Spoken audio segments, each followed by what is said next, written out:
Movie की शुरुआत होती है एक अहम सवाल से कि एक आदमी को सबसे ज्यादा शक्तिशाली क्या बनाता है।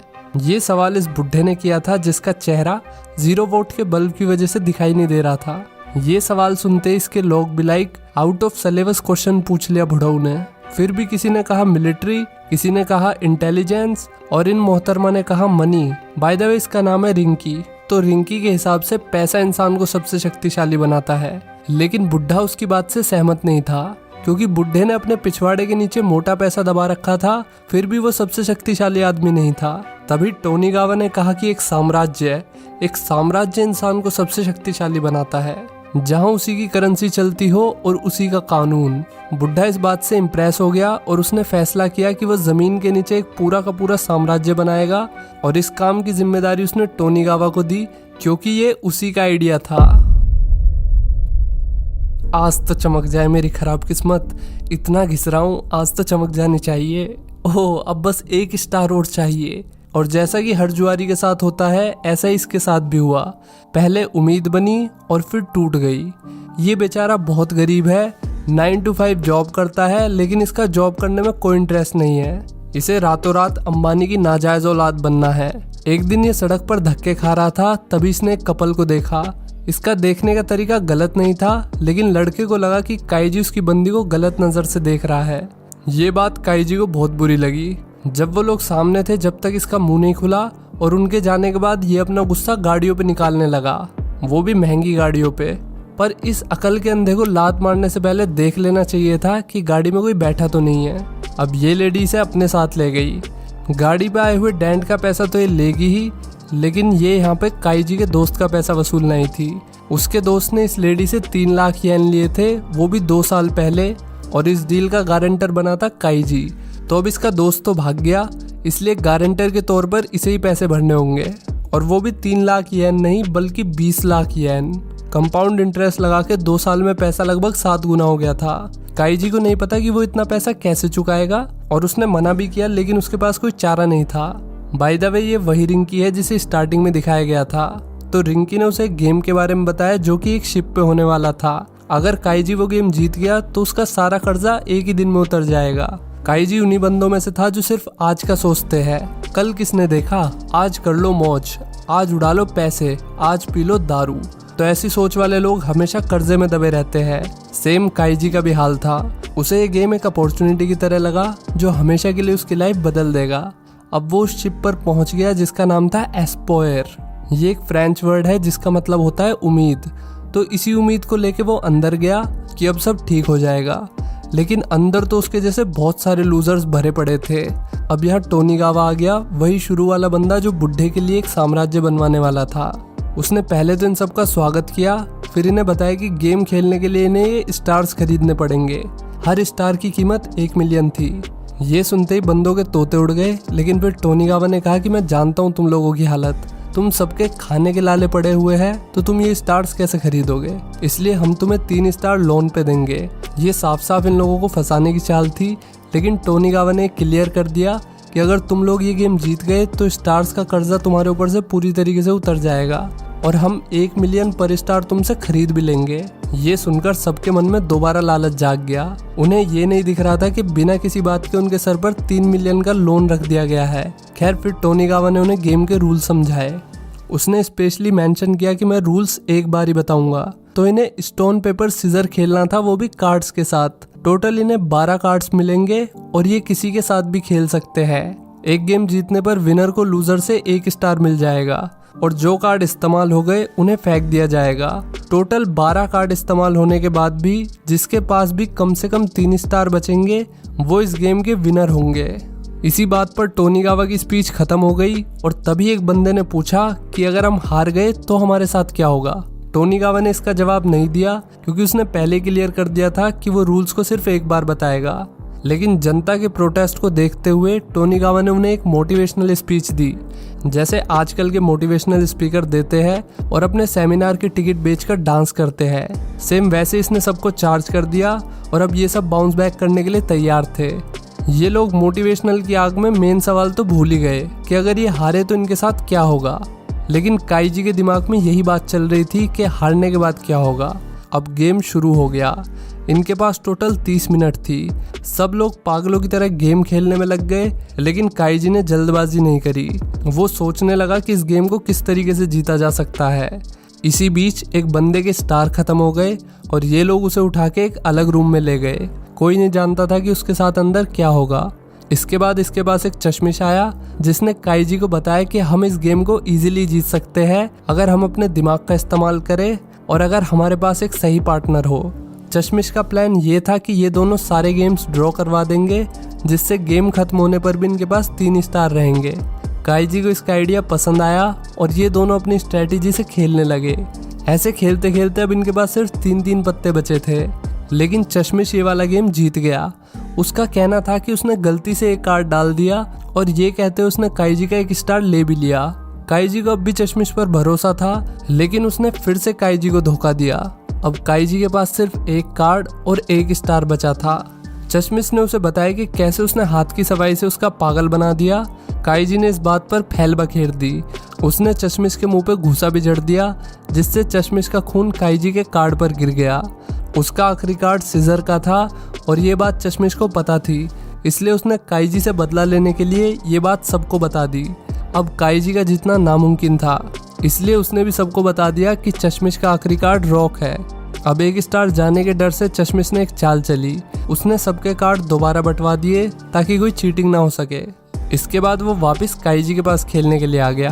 काइजी ने उससे मना कर दिया कि मैं तुझ जैसे चीटर के साथ नहीं खेलूंगा। फिर चश्मिश ने उसे 1 के बदले 2 स्टार देने का लालच दिया। तो काइजी के पास खोने के लिए कुछ नहीं था और ना ही उसके नए दोस्त के पास, तो उसने अपना स्टार और उसके दोनों स्टार्स मिला के एक कार्ड पर 3 स्टार की बैट लगाई। चश्मुद्दीन इसके लिए मान गया क्योंकि उसने काइजी को वही कार्ड दिया था जिस पे लड़ाई में उसका खून गिर गया था। उसे पता था कि ये खून वाला कार्ड सीजर है, लेकिन ये खून वाला कार्ड सीजर नहीं बल्कि पेपर था। और इसी के साथ काइजी और वो बंदा ये गेम जीत गए। असल में काइजी को पता था कि चश्मिश ने उसके कार्ड पर ब्लड गिरते हुए देख लिया था, इसीलिए उसने कार्ड्स को दोबारा बांटने का ड्रामा किया ताकि वो काइजी को सेम वही कार्ड दे दे और खुद अपने पास रॉक वाला कार्ड रख ले। और काइजी को भी ये बात पता थी, इसलिए उसने पहले ही अपना कार्ड साफ करके दूसरे कार्ड पर अपने नए साथी का खून लगा दिया था और चश्मुद्दीन उसके जाल में फंस भी गया। लेकिन खुशियों के बीच काइजी के नए दोस्त ने बताया कि उसका एक कार्ड तो जेब में ही रह गया, जिससे वो भी ये गेम हार गया। फिर काइजी जीतने के बावजूद भी अपने दोस्त के साथ चला गया। अब ये लोग जमीन के नीचे थे और इनसे यहाँ पर दबा के काम करवाया जा रहा था। काइजी की कैलकुलेशन के हिसाब से उसे 15 साल लगेंगे अपना कर्जा चुकाने में। यहाँ इन्हें सैलरी भी मिलती थी जो इन्हीं की अलग करेंसी थी। इन्हें बहुत कम सैलरी मिलती थी और खाने पीने का सामान बहुत महंगा था। जिस दिन सैलरी मिलती थी उस दिन इनके आगे बियर और चिकन रख दिया गया।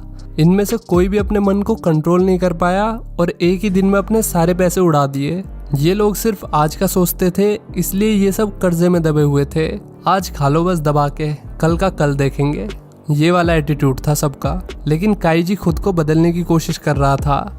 उसे पैसे बचाने थे ताकि वो इस नर्क से निकल सके। लेकिन यहाँ के एक आदमी ने उसे बियर का इतना लालच दिया कि वो खुद को रोक नहीं पाया और एक बार खर्च करने के बाद उसने सारे ही पैसे खर्च कर दिए। इसे बोलते हैं डोमिनो इफेक्ट, कि एक कार्ड गिरेगा तो उसके साथ सारे ही कार्ड ढह जाएंगे। इसलिए एक बार अपने मन को जीतने दिया तो फिर आपका मन आपको कभी नहीं जीतने देगा। ये चीजें काइजी को रियलाइज हुई, इसलिए उसने अगली बार अपना पैसा खर्च नहीं किया, बल्कि सबको बताया कि कैसे ये लोग उन्हें कर्जे के जाल में फंसा के यहाँ पर लाए हैं और लालच देकर वे लोग उन्हें हमेशा गुलाम बनाकर रखेंगे। उनमें से एक बंदे कूपर को ब्रेव रोड के लिए चुना गया था। ब्रेव रोड एक ऐसा खतरनाक गेम था जिसे खेलने के बाद वे लोग अपने कर्जे से पूरी तरीके से आजाद हो सकते थे, लेकिन इसमें उनकी जिंदगी दांव पर लगेगी। काइजी भी ये गेम खेलने के लिए तैयार था। इसके बाद इन्हें एक बिल्डिंग की छत पर ले जाया जाता है और इन सबको 10-10 मिलियन के कूपन दिए जाते हैं। इन्हें बस होटल रोलेक्स में जाकर रूम नंबर 1405 तक पहुंचना था। इसके बाद उन्हें 10 मिलियन मिल जाएंगे। ये सुनने में तो काफ़ी आसान लग रहा था, लेकिन जब इन्हें पता चला कि इन्हें ब्रिज पार करके जाना है तो इनके तोते उड़ गए। एक गलत कदम और ये सब मारे जाएंगे। इनके पास पीछे हटने का भी ऑप्शन नहीं था, इसलिए ये लोग राम राम बोलते हुए ब्रिज पे चलने लगे। धीरे धीरे मौसम भी खराब होने लगा, जिससे कई लोगों का बैलेंस बिगड़ा और वे लोग नीचे गिर गए। जो लोग गिर गए उन्हें देखकर इनके पैर डांडिया खेलने लगे, वो भी 2x पर। काइजी के दोस्त को पूरा यकीन था कि वो नीचे गिर जाएगा, इसलिए उसने अपना कूपन काइजी को दे दिया और उसे कहा कि मेरी बेटी को ये पैसे दे देना, और ये कहकर वो आदमी नीचे गिर गया। काइजी अपने दोस्त की याद में बहुत रोया, लेकिन यहाँ रोने से कौम न चलेगो, इसलिए ये और कूपर दोनों आगे बढ़े और फाइनली ये बिल्डिंग के दूसरे एंड पर पहुंच गए। अब ये दोनों बहुत खुश थे, लेकिन जैसे ही कूपर ने खिड़की खोली वो भी नीचे गिर गया, क्योंकि इतनी ऊंचाई पे एयर प्रेशर बहुत ज़्यादा होता है, तो ऐसे में खिड़की खोलते ही हवा का झटका लगता है। काइजी कैसे न कैसे करके अंदर आ गया। अब वैसे तो उसे 10 मिलियन मिलने चाहिए थे, लेकिन उसे मिले 7 लाख, उसका कर्जा प्लस ब्याज कट के। ये साले सब सांप थे जो गरीबों के ब्याज पर पल रहे थे। अब काइजी सिर्फ 7 लाख का क्या करेगा, इसलिए उसे लालच दिया गया जिसमें उसका पैसा 10 गुना बढ़ सकता था, लेकिन अगर वो हारा तो वापस नीचे खुदाई के लिए भेज दिया जाएगा। तो ये गेम उसे टोनीगावा के साथ खेलना था। ये कार्ड का गेम था जिसके रूल समझाते हुए टोनीगावा ने कहा कि हमारे पास 5 कार्ड होंगे, मैं किंग की साइड का हूँ इसलिए मेरे पास एक कार्ड किंग का होगा और बाकी सारे कार्ड सिटीजन्स के, और तुम गुलाम की साइड से हो इसलिए तुम्हारे पास एक कार्ड गुलाम का होगा और बाकी सारे सिटीजन्स के। तो सबसे पहले गुलाम की साइड वाला अपनी चाल चलेगा, उसके बाद किंग की साइड वाला। अगर दोनों के कार्ड सिटीजन वाले हुए तो ये ड्रॉ माना जाएगा। किंग का कार्ड सिटीजन वाले कार्ड को हरा सकता है और सिटीजन वाला कार्ड गुलाम वाले कार्ड को हरा सकता है, लेकिन किंग को सिर्फ गुलाम वाला कार्ड हरा सकता है, क्योंकि गुलाम के पास खोने के लिए कुछ नहीं होता। अब गेम शुरू हो गया। स्टार्टिंग में ड्रॉ हुआ, लेकिन फिर काइजी के गुलाम के जवाब में टोनीगावा ने सिटीजन डाल दिया, जिससे वो जीत गया। हालांकि इसके बॉस को इस बात पे गुस्सा आया। उसने टोनीगावा को याद दिलाया कि जुए का पहला नियम है कि शुरू में अपने बकरे को जितवाया जाए, ताकि अगली बार में उसका अच्छे से काटा जा सके। अब काइजी के पास 50,000 बचे थे, उसने वे भी दांव पे लगा दिए, लेकिन वो फिर से हार गया। काइजी को समझ नहीं आया कि टोनीगावा उसके दिमाग को कैसे पढ़ रहा था। तभी उसे याद आया कि गेम के वक्त वो बार बार अपनी घड़ी में देख रहा था, और पहले उसने दूसरी घड़ी पहन रखी थी और गेम के वक्त दूसरी। असल में काइजी और बाकी सब गुलामों के हाथ में एक चिप लगी हुई थी जिससे उनकी हेल्थ को मॉनिटर किया जाता था। तो टोनीगावा अपनी घड़ी से उसका ब्लड प्रेशर देख रहा था और उसकी हार्ट रेट, जिससे वो इजीली जीत गया। अब उसे वापस नीचे भेजा जाने लगा, लेकिन उसने जाने से पहले रिंकी से बात करी और उसे बताया कि टोनीगावा चीटिंग कर रहा है। रिंकी भी टोनीगावा से चिढ़ती थी, क्योंकि यहाँ टोनीगावा की वजह से उसकी कोई वैल्यू ही नहीं थी। काइजी ने रिंकी से लोन मांगा और रिंकी ने उसे लोन दे भी दिया, वो भी 50 मिलियन का, और वो ये पैसे लेकर वापस गेम में उतर गया।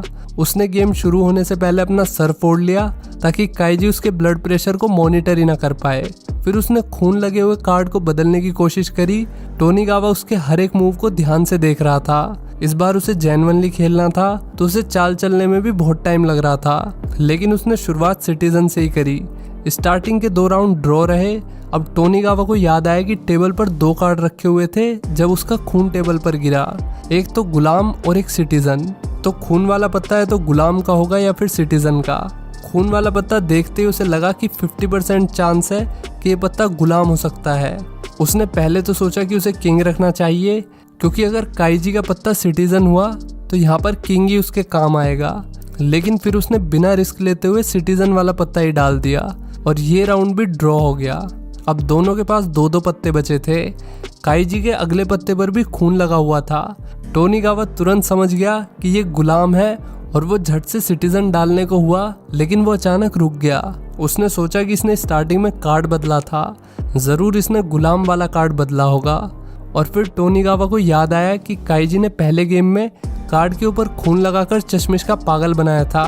टोनीगावा मन ही मन में कह रहा था कि तू एक सांप है, लेकिन मैं तेरे जहर से नहीं मरूंगा। उसने समझकर कि ये पत्ता गुलाम नहीं बल्कि सिटीजन होगा, ये सोचकर टोनीगावा ने किंग वाला पत्ता डाल दिया और वो हार गया, क्योंकि काइजी का पत्ता गुलाम ही था। टोनीगावा अपनी ओवर स्मार्टनेस के चलते हार गया। काइजी जानता था कि टोनीगावा कुछ ज्यादा स्मार्ट है, इसलिए वो अपनी स्मार्टनेस में फंस जाएगा। अब काइजी को 50 के 500 मिलियन मिल गए और इसके बाद वो रिंकी के साथ एक रेस्टोरेंट में बैठा होता है, जहां उसने रिंकी को 300 मिलियन दे दिए। उनकी यही डील हुई थी। और तभी भाई साहब काइजी बेहोश हो गया। रिंकी ने उसकी बियर में नशे की दवाई मिला दी थी और जब तक काइजी को होश आया तब तक तो रिंकी उसके 200 मिलियन लेके गायब हो गई थी। काइजी को अपने ऊपर बहुत पछतावा हो रहा था कि उसने रिंकी पे जरूरत से ज्यादा ही भरोसा कर लिया। हालांकि रिंकी उसके लिए 4 लाख छोड़ के गई थी। वो हिसाब की पक्की थी। उसने काइजी के लिए एक लेटर भी छोड़ा था जिसमें उसने बताया कि उसने उससे पर मिनट का 30% ब्याज वसूला है और काइजी ने लगभग 1 घंटे तक उसके पैसे अपने पास रखे थे, इसलिए उसका टोटल ब्याज बना 197 मिलियन। आप लोग भी कभी ब्याज पे पैसे उठाओ तो इस मूवी को याद कर लेना एक बार। EMI से बचो, सावधान रहो, सतर्क रहो। तो कैसी लगी ये वीडियो कमेंट करके बताओ, और चैनल पर पहली बार आए हो तो ज़रा रुक जाओ, थोड़ा ठहर जाओ, इतनी भी क्या जल्दी है जाने की। सब्सक्राइब बटन दबा के पहले द गुड सिनेमा फैमिली का हिस्सा बन जाओ। यहाँ मैं हर दूसरे दिन आपके लिए एक मूवी लेकर आता हूँ, वो भी अपने यूनिक स्टाइल में। चलिए आज के लिए इतना प्रमोशन काफ़ी है। सो मिलते हैं नेक्स्ट वीडियो में। Till then take care, bye bye.